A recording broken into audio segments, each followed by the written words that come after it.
Welcome back to 101 East. Some rural Indian communities have embraced the progress and development that come with special economic zones. Others, like Maruti Babkar, are resisting by any means necessary. Here's his story in his own words. My name is Maruti Sahebrao Babkar.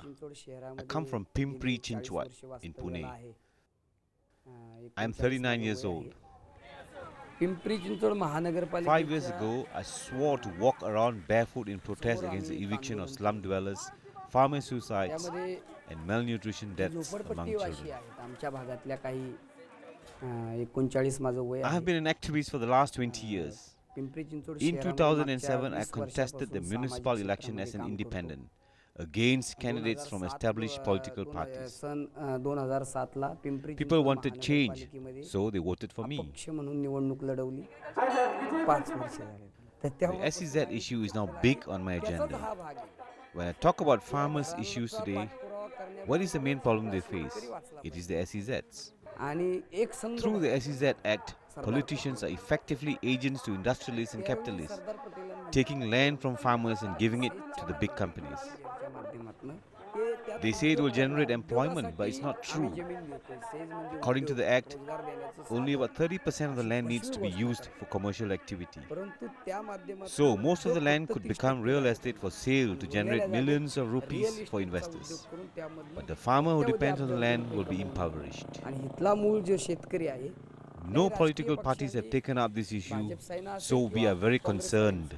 It affects the people directly. For the employment in SEZs, it will mostly be skilled labor or IT related. What kind of education do our farmers' children have? How can they qualify? For people who lose their land, how many will get jobs in SEZs? Compare that to the number of farmers who actually depend on the land for a living. Only a few will profit, but thousands of families will be devastated.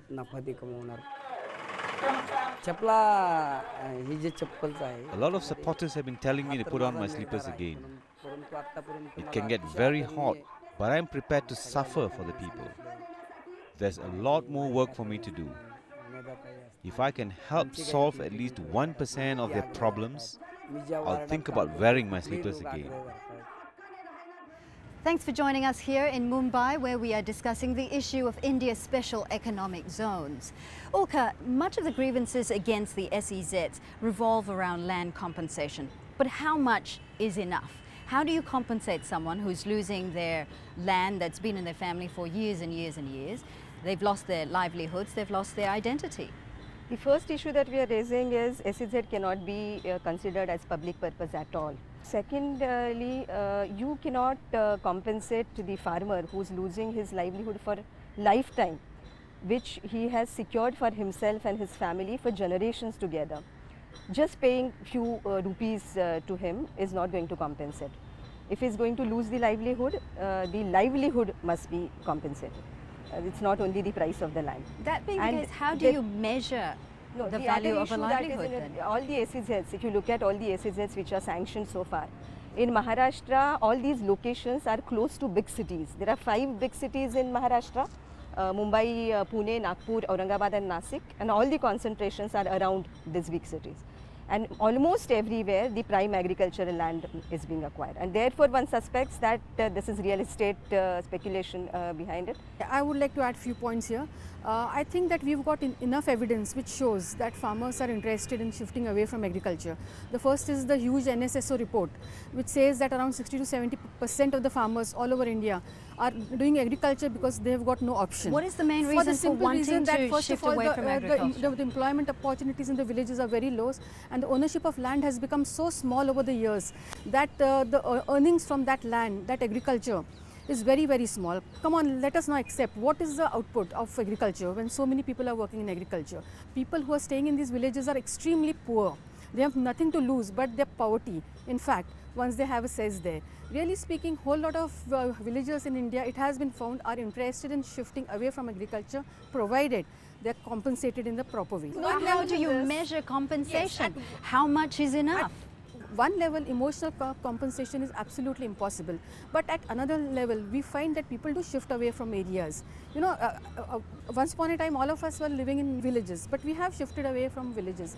So to assume that the farmers are so interested in doing agriculture, which is not really paying them any returns, is something which is wrong. All right, fine. If India had shifted most of its industries from agriculture to an industrial industry, shall we just say, and been more plugged into the global economy, it would certainly feel more of an impact through the global economic downturn. But because of agriculture, there's food security, people are able to feed their families. Isn't that the case, Ulka? That will be your point as well. And who are fighting against SEZ? If people are struggling against SEZ for years together, and I mean the way they are going about it, intense struggles are taking place.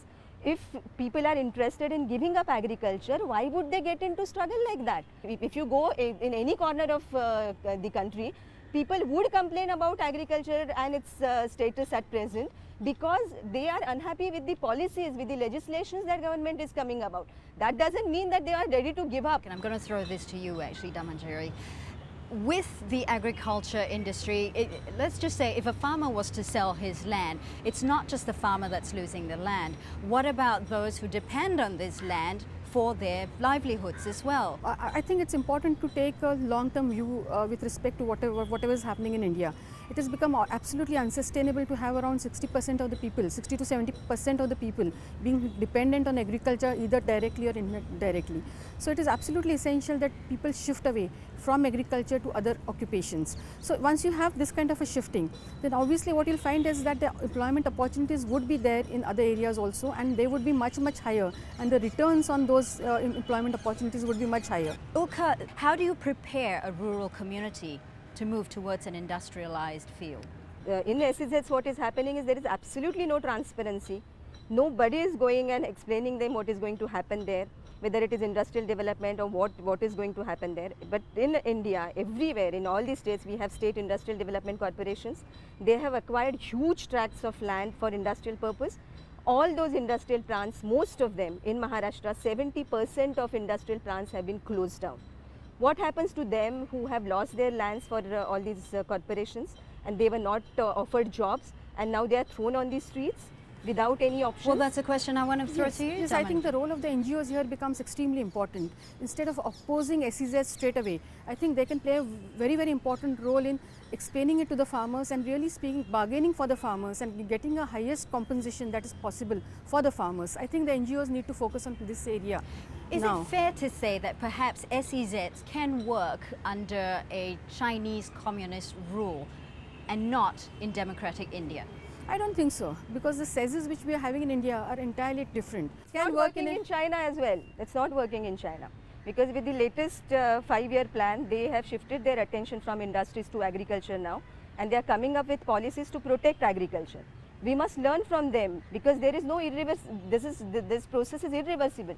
We cannot come back once we lose our resources, once we lose livelihoods of crores of people in this country, and if you divert good agricultural land to non-agriculture purpose, it cannot be brought back. But really speaking, if you want to increase the standard of living in India, industrialization is absolutely essential, and it is the industrialists who are going to do industrialization. It is not the farmers who are going to do industrialization, not the government. So we really have to co-opt the industrialists also. Having this anti-industrialist policy or outlook, I think is something which was there in the 50s and 60s, and we need to get rid of them immediately. Okay, that is a reality. That is a reality throughout the world. So is there a happy middle? Can SEZs actually work in India? No, there should be control on industrialization. There should be clear industrial policy here in our country.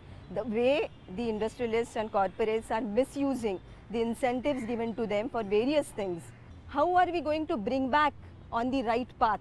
If there is no control on them, this kind of irresponsible industrialization has to be controlled, and there has to be strong legislation to control that. SEZ is not going to achieve that.